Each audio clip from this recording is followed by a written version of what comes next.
at Godzilla Evolve, for example, for MonsterArts, for quite some time, the company wasn't what it used to be, and it surely wasn't in a great position anymore against Hiya Toys. Now, looking at both figures, MonsterArts, for the first time in a few months or years, had finally produced a figure that was worthy of okay standards and better quality compared to previous figures that we had already seen. And MonsterArts at this time, remember, was slacking big time. A lot of people were moving away from MonsterArts because of the quality control, the prices, no accessories, the accuracy, the paint job. They had a lot of issues. They were moving away to the cheaper, better option, Hiya Toys. While MonsterArts was declining, numbers were going down, Hiya Toys was rising, and every time they kept on improving, delivering figures that we thought were never possible. Now, Godzilla Evolve is a big step for both figures. They tried to do new things that weren't really done. So for both figures, they are based, I believe, on the 3D files, 3D models from the movie, and they took different inspiration. I believe the MonsterArts is a little bit based on the concept art early versions of Godzilla Evolve, while this one took things the final version and with major upgrades. For MonsterArts, Godzilla Evolve could look down significant, something that previous versions weren't really great at doing, and a little bit upwards. The articulation on the hands and on the body was extremely better compared to the 2019 version, and also the paint job. The figure looked to be promising after San Diego Comic-Con, and the articulation was amazing, to say the least. Again, this is MonsterArts making or attempting to make a comeback. Another big improvement was the paint job. The eyes weren't that goofy. The dorsal plates are translucent. And overall, this was already promising for MonsterArts, because for a lot of cases, the figures fell apart for MonsterArts. The quality control was not there. So for what it was, this was, to many people, a big step up in the right direction for MonsterArts after the 2019 failure and the Kongs and other figures within that line. People were just not happy. So yes, this was a big step. Hiya Toys, they were going for accuracy. Just like it came out from the movie, it was supposed to be bigger, which it didn't turn out to be that case. It's actually the same size as the MonsterArts, I believe. But one of the key features with this figure was they were going back and upgrading the articulation to make this the most articulated figure we have ever seen from the line. Redesigning the arms, shoulders, the ankles, the legs, giving the tail MonsterArts articulation. Very much competing with MonsterArts. On top of that, the first ever articulated dorsal plate that had articulation. Hiya Toys was looking to claim the territory for the most articulated Godzilla Evolve with a new take on the neck also, but both of them came with limitations. While this one can look up much better, unfortunately, downward articulation was not there. So here's the thing, MonsterArts, to ever consider retaking the market, there's a few factors that already put Hiya Toys at a big advantage against MonsterArts. First of all, Hiya Toys, I believe their basis where they manufacture everything is in China. So everything for them is a lot cheaper because it's a lot easier for the materials to be processed, and I believe the government does help them out a lot better than where MonsterArts is being produced. MonsterArts, on the other hand, is being made, I believe, in Japan. So materials there are more expensive and figures are made differently. While both of them are made in 3D, I believe this one was also made hand sculpted, because you do see differences on their bodies. that really do indicate that even though this one did take some inspiration from the 3D files. Another major factor why a lot of people decide to switch from MonsterArts to Hiya Toys. Hiya Toys, on the other hand, for every single figure they've done, there seems to be more accuracy done. And one of the big key factors is price point. For Hiya Toys, it's a lot cheaper.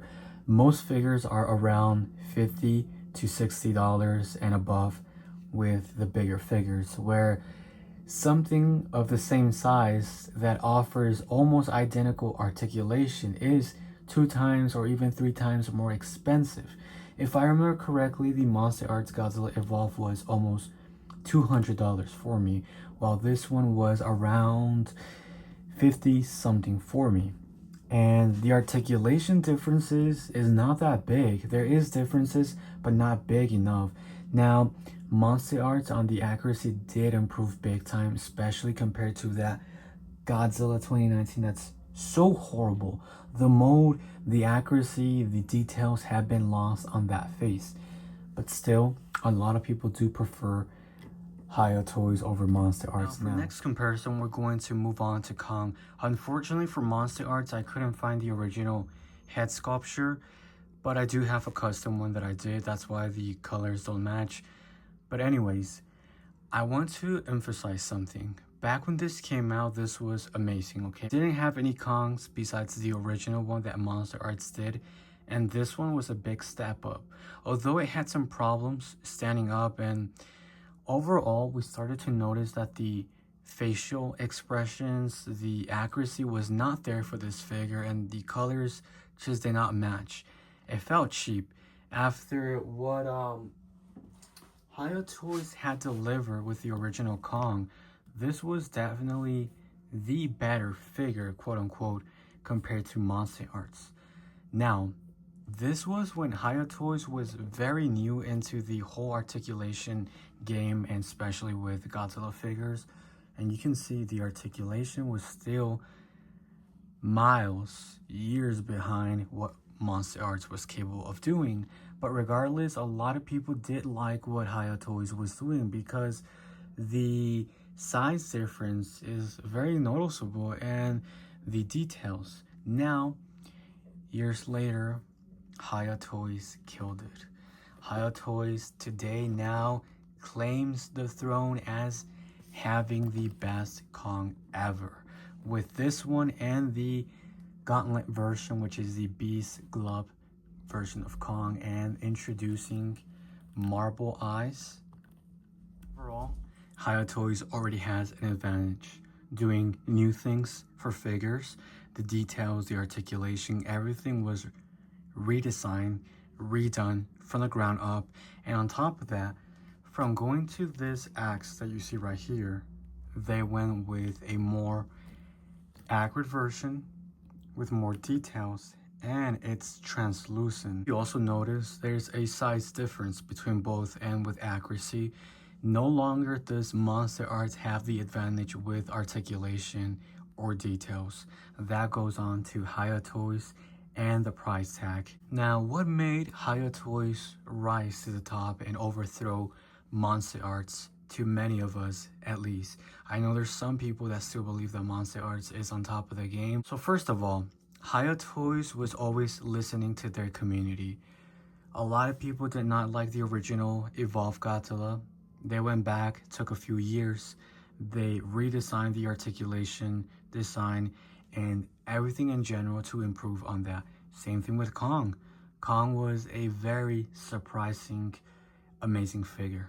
And a lot of figures, like their original Godzilla, which is this original Godzilla, the articulation had lots of problems. What happened? They fixed it, gave us this an improvement with the head, the neck, and better details, more accurate. So they have the price to their advantage. They have accuracy, details, feedback, because they actually listen to all the feedback that YouTubers, influencers, everybody in general gives to Hiya Toys. They apply that, and Hiya Toys always seems to improve on figures. They always seem to take newer and bigger risk than MonsterArts could ever take. We're also announcing figures that everybody had been wanting and asking for such a long time.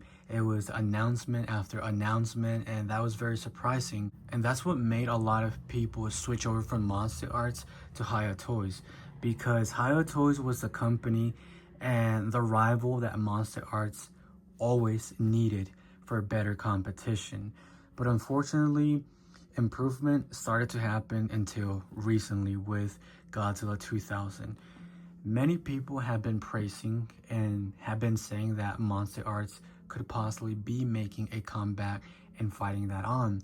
But still, there's a few things that they need if they really are to take on Hiya Toys as a serious competitor, and both are in the same competing environment to be the best out there. Prices are not going to change with MonsterArts. That's a given, especially with tariffs. Figures in general could be more expensive, and we know because of their different locations, Hiya Toys has the advantage. This is my personal list and my thoughts as what can be done for MonsterArts to start competing again. First of all, MonsterArts has to start really improving their quality control and accuracy with every single figure.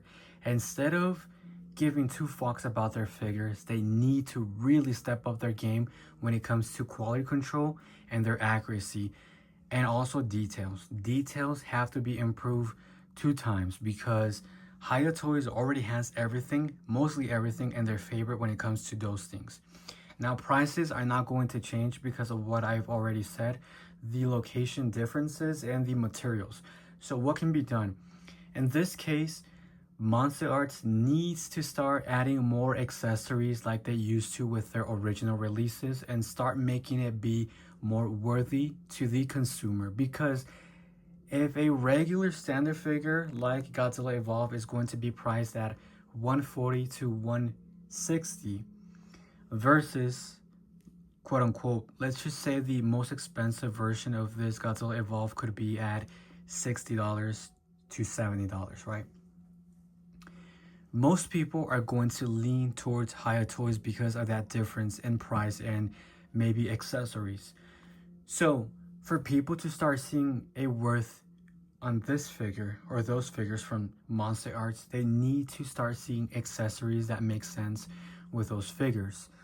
Exclusives need to start making sense with special editions, because as of lately, and we're talking about 2 years ago, 3 years ago, special editions didn't feel special anymore. They lost that touch of what it used to be. Now let's move on to the topic number 2. They need to start listening to fan feedback. Instead of doing all those quizzes or questions through emails to certain people, they need to start doing a weekly or monthly feedback and let fans vote for the top wanted figure on that list. Make fans pick between 5 figures.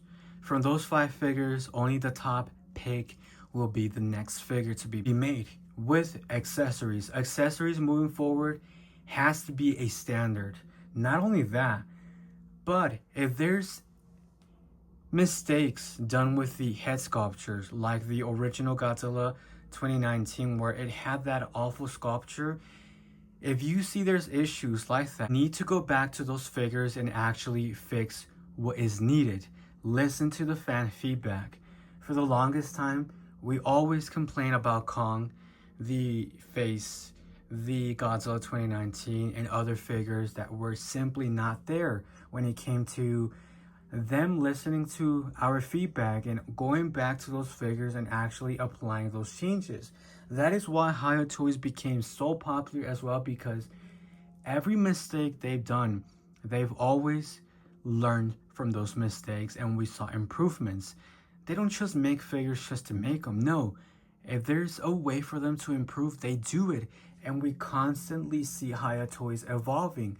So MonsterArts needs to get rid of that old, style of system of them just releasing one figure and that figure will forever be the standard for the rest of the line. No, if there's mistakes, if there's ways for you to improve on articulation, and I mean actually going back and improving on articulation, not just switching out the ball joints, look at this. This is what I'm talking about. Look what they've done with Kong, right? Also need to start releasing new figures. Get away from the repaints. Get away from releasing the same figure without any improvements. If you're going to release another figure, at least let us see improvements. Let us see more accessories and let us see why this is a special edition.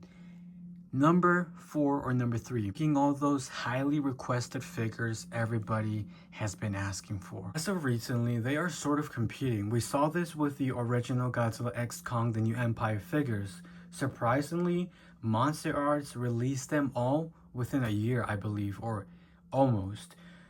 Whereas in Hiya Toys took forever, and that's another issue they have. They have a problem where they announce figures and it takes years for them to release it.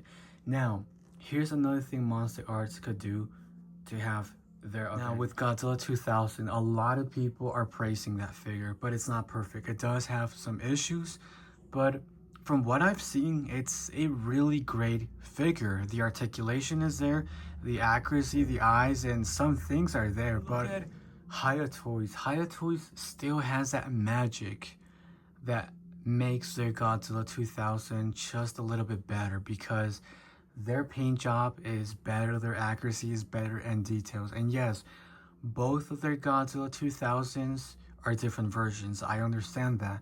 Regardless, Hiya Toys and MonsterArts, they are delivering fantastic figures from what I can tell. The negative things that Hiya Toys has is they keep announcing figures and it takes 2 to 3 years to release them, and sometimes we don't even know when exactly they're releasing. They have a problem of giving us a release date and it never happens. For example, look at Godzilla GMK and some of their figures that were supposed to come out this month and the upcoming month or 2 months ago, it never happened. So they have a problem of releasing way too many figures and getting caught up with so many things that they just cannot keep up. Where MonsterArts has the opposite problem, is where they barely release any figures and it takes longer for them to release anything at all. Another key feature is innovation. Hiya Toys has taken this to the next level. They announced a LED light Godzilla that is supposed to light up with his atomic breath. And I also heard they might be doing a 12-inch Godzilla figures, or should I say, yeah, figures in general. They might have a brand new premium line where figures are going to be bigger in general with more articulation, new features that we haven't seen before, and that's something that MonsterArts is lacking. They need to start innovating with articulation, with new materials, with new accessories, things that fans have been asking for such a long time. There has to be a standard and a premium line if they are to compete in this new battle between both of them, if the rumors are true or if this is actually confirmed. Now, if they are to make a 12-inch figure line for Hiya Toys, this is going to change a lot of things for some companies. For example, MonsterArts, X Plus, and other companies that are competing in the 12-inch line, because if Hiya Toys gives out an evolved version of their figure done bigger with amazing articulation, better details, better quality, and translucent material with, light-up features, this is going to be the ultimate premium line. And who knows, later on they might even compete with the Gigantic series, doing a gigantic premium line. The bottom line is Hiya Toys is not afraid. They're not afraid to try and fail. And when they do fail, they come back stronger. MonsterArts, on the other hand, seems to be a company that's been playing it safe and keeps ignoring their fan base for the longest time and always stays with the same ideas that they are the best and they can charge you whatever they want because they were the top dog. And that's not the case anymore. To me and many people, Hiya Toys has overthrown MonsterArts in many divisions in general when it comes to competing. Honestly, for me, and I'm coming from a professional collector, I've been collecting figures for a long time. I would have to agree that Hiya Toys is now the better company when it comes to competing in multiple divisions. It's very hard to really choose MonsterArts over Hiya Toys now unless you do have that money and you just love to collect figures in general, and if you do, good for you. But when it comes to people just having to pick one figure between both companies, who do you think they're going to pick? It's pretty simple. It's Hiya Toys. Not only that, Hiya Toys has overall done a overhaul and redesign in their packaging. Their packaging has improved tremendously, okay? It's been amazing. And they are doing partnerships, sponsorships with some YouTubers out there, which is amazing. You can tell that Hiya Toys is getting closer to their fan base, where MonsterArts, it just feels like they're pulling away from their fan base. Godzilla, right? And even their Kong. Something that would definitely bring back their fan base and their community would be if they released a new Kong for Godzilla X Kong, the New Empire, with new articulation, new head sculptures, and actually make it a brand new figure from the ground up, and also a brand new Mothra. Because if you look at Mothra, that was also a repaint. Most of their figures were also just repaints, and yeah, it was pretty awful, but they at least tried just a little bit. And honest taste of that same energy, for example, improving the head sculpture on this Godzilla Evolve and the issues on the neck and just making the paint job a lot better, that would be a plus for them. You know, that would definitely be a plus for them. Just redesigning the whole Godzilla X Kong, the New Empire line, fixing Shimu as well, giving her a better head sculpture, and just making it more accurate. You know, they could release a 2.0 version of Shimu. You know, it's never too late for them to come back and actually show that they care for their fan base and they're willing to stick and listen to every criticism that's positive and negative to really do an impact in their business and show those improvements.